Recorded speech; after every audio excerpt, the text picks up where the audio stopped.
शाहीन बाग के मसले पर सुप्रीम कोर्ट का फैसला सामने आ गया है। शाहीन बाग पर सुप्रीम कोर्ट का फैसला। दिल्ली से बड़ी खबर फिलहाल आपको बता रहे हैं। शाहीन बाग जैसी सार्वजनिक जगहों पर घेराव ठीक नहीं है, ये कहा है सुप्रीम कोर्ट ने। और पब्लिक प्लेसेस पर लंबे समय तक प्रदर्शन नहीं किया जा सकता। सुप्रीम कोर्ट ने अपनी बात में साफ कर दिया है कि शाहीन बाग चूंकि एक पब्लिक प्लेस है, लोकतंत्र और असहमति जो है साथ साथ चल सकते हैं। शाहीन बाग को खाली करवाने के लिए दिल्ली पुलिस को कार्रवाई करनी चाहिए थी। ऐसे मामलों में अफसरों को खुद एक्शन उठ के लेना चाहिए, ये कहना है सुप्रीम कोर्ट का। और वो अदालतों के पीछे नहीं छिप सकते हैं, ये सुप्रीम कोर्ट ने कहा। और कहा कि जिस प्रकार से शाहीन बाग एक पब्लिक प्लेस है, शाहीन बाग जैसे पब्लिक प्लेसेस पर इस प्रकार से भीड़ का इकट्ठा होना, बहुत दिन तक प्रदर्शन करना लाजमी नहीं है। ऐसे मामलों में सार्वजनिक जगहों पर घेराव ठीक नहीं है। चूंकि पब्लिक प्लेसेस होते हैं, लंबे समय तक प्रदर्शन नहीं यहाँ पर किया जा सकता। और लोकतंत्र और असहमति चूंकि साथ साथ चल सकते हैं, लेकिन पुलिस को यहां पर अपनी भूमिका निभाते हुए शाहीन बाग को खाली करवाने के लिए दिल्ली पुलिस को कार्रवाई करनी चाहिए थी। सुप्रीम कोर्ट ने कहा है अपने फैसले में, ऐसे मामलों में अफसरों को खुद एक्शन लेना चाहिए।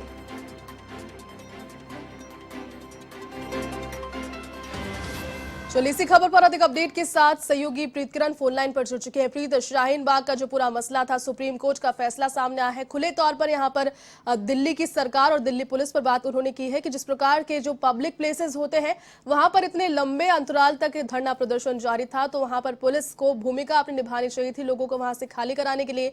और सीधे तौर पर कहा है कि लोकतंत्र और असहमति साथ साथ हो सकते हैं, लेकिन इस प्रकार के जो सार्वजनिक स्थान है उन पर इस तरीके से इतने लंबे समय तक धरना लाजमी नहीं था। क्या कहेंगे इसके बारे में? बिल्कुल, सुप्रीम कोर्ट ने साफ शब्दों में ये कहा है कि लोकतंत्र में इस बात का अधिकार नहीं है।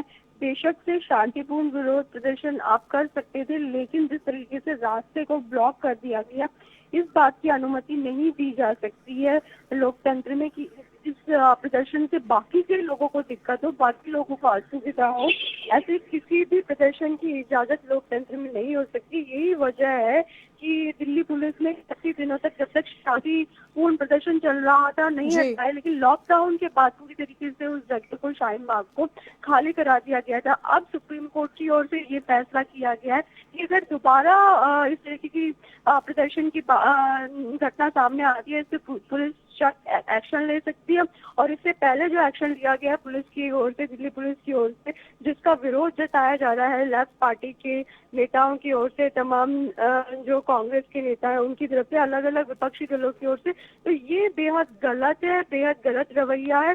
और जो भी लोग इसमें इन्वॉल्व थे, दिल्ली पुलिस को, केंद्र सरकार को इस मामले में एक्शन लेने का पूरा अधिकार है।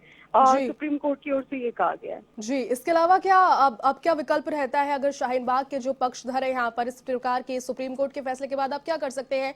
और क्या कोरोना के समय के बाद में जो अब कोरोना की स्टार्टिंग के डेज थे, उन्हें वहां से किस तरीके से वहां से हटाया गया, अब उनका क्या जो एक्शन प्लान है वो हो सकता है? प्रीत, ये जिन भी लोगों को इस पूरे मामले में दोषी पाया गया, वो अपनी सफाई में सुप्रीम कोर्ट में पहुंचे थे। उनकी तरफ से ये कहा जा रहा था कि दिल्ली पुलिस ने गलत तरीके से ये पूरी चार्जशीट बनाई है, गलत तरीके से उन पे आरोप लगाया गया है।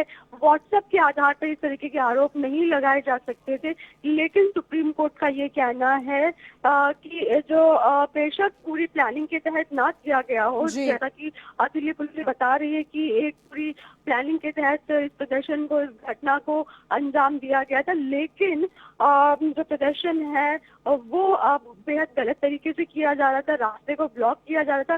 काफी दिनों तक, महीनों तक लोगों को दिल्ली के आने जाने में काफी असुविधा हुई। नोएडा जो है दिल्ली से पूरी तरीके से कट गया था। तो ये कहीं ना कहीं लोकतांत्रिक है, गैर कानूनी है। इसको कानून के तहत मान्यता नहीं दी जा सकती। इसलिए दिल्ली पुलिस अगर एक्शन लेती है तो प्रदर्शनकारियों को इस बात का जो विरोध करने का कोई अधिकार नहीं है। जी प्रीत, बहुत शुक्रिया तमाम जानकारी के लिए।